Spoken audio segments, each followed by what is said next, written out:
the system's set up so that it's so incredibly hard for the little guy to win if he doesn't have a huge amount of money, right? This cost issue is a big part of like the mechanism that enables police and the state to do what they want to do to people because they can bankrupt them and leave them in this situation. So for me to take it further, take it to the Court of Appeals, I run the risk of having to pay the cost of the police if I lose, but I don't care. Justice is important. I'm only on this earth for a short time, so I'm going to do everything I can to get what's right and to do the best that I can to get justice. I'm on this path. I'm fully committed. 4 years ago, I brought you the story of Nick Patterson and his gang of brave Victorians that were pushing back against the COVID tyranny. And at the time, I promised you that I will keep you updated with his story as long as it goes. And today, I have one of those updates for you. Nick, welcome back. How you doing? Yeah, good, mate. How are you? Look, let's start from the beginning. I know a lot of my loyal viewers have been watching your story all the way through, but they may have forgotten. Not everyone lives in your shoes. Tell us what happened from the beginning. Yeah, well, we went to a rally and we were targeted by police. We were assaulted by police, and then police falsified evidence against us, lied on their statements, and they brought I would say, a malicious prosecution against us. I was put in jail for a month, had my shoulder badly dislocated, and I was put on extreme bail conditions. I was dragged through a prosecution for about 3 years. In the end, the judge determined that the police had committed unjustified violence against us. All the charges were dismissed. And the judge also confirmed that the police falsified evidence and had all of the evidence deemed inadmissible. Well, that's amazing. You've won. You got paid out? No, I haven't been paid out, Avi. It's taken us a year later after that original ruling to be able to get to an actual final costs hearing where I'm basically just trying to recoup the costs that I've had to spend on defending myself. I've had to spend over $300,000 in my legal defence. And one would think that if you win your case, and I won everything in the case, essentially, you know, there might be a few little inferences that I didn't win, but I won against all of the charges that were brought against me. And the judge determined that we had committed no offences and that the police had committed all of the offences, including falsifying evidence. One would think that we would have our costs paid by the state or by the police. But no, we had our hearing against the police and the DPP for costs, and neither of them were made liable to pay the costs. On what grounds? How does that make any sense? Yeah, so we have really complex procedure and legislation in this state that makes it easy to create a controversy so that the police and the DPP are somewhat indemnified. Now, there's a lack of case law that exists, so I'm in a situation now where I'm going to have to take it to the Court of Appeals. Then we can set a precedent because it's black and white clear. I mean, the equitable issue is that, well, if you bring equity into it, what's fair? Police commit unjustified violence and they lie on their statements, drag you through a prosecution for years, falsify evidence against you, and then it's found that they committed all of the offences and we didn't. Surely, in the interest of fairness and justice, we would have our costs paid for. Well, the judge refused to acknowledge the liability, or to rule that the police or the DPP were liable for costs.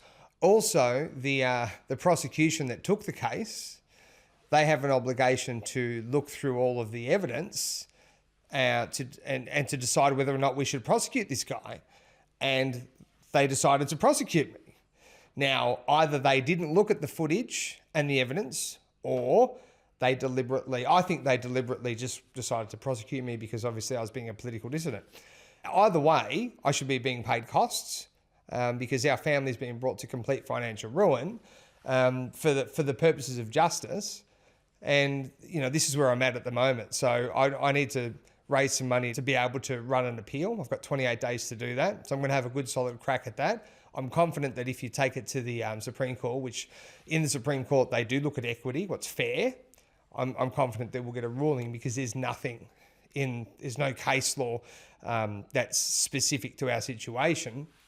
And it'd be great to have a case against the police in this particular circumstance where it would at least stop police from being able to do what they're doing now, where they run these malicious prosecutions, falsely charge people who are political dissidents, and then leave them with the bill at the end. So we have an opportunity now to set a precedent, because obviously you've got to go through the lower courts. We've gone through the magistrates court, we've gone through the county court.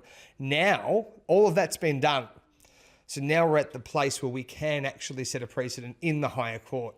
So this is where you need to get to be able to set the precedent. So we're there now, but I do need to get some help to finance it.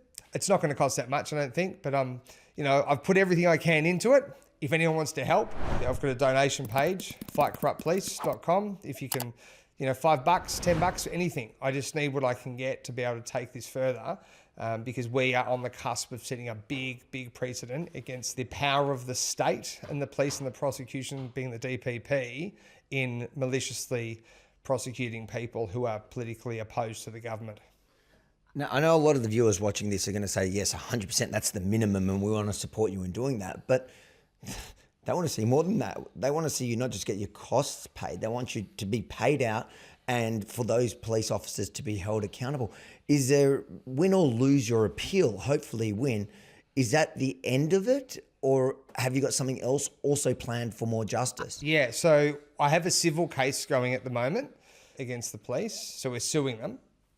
That's not really expensive. I've had to spend some money on doing some reports and all the rest of it. But that's a no-win, no fee. That's happening already.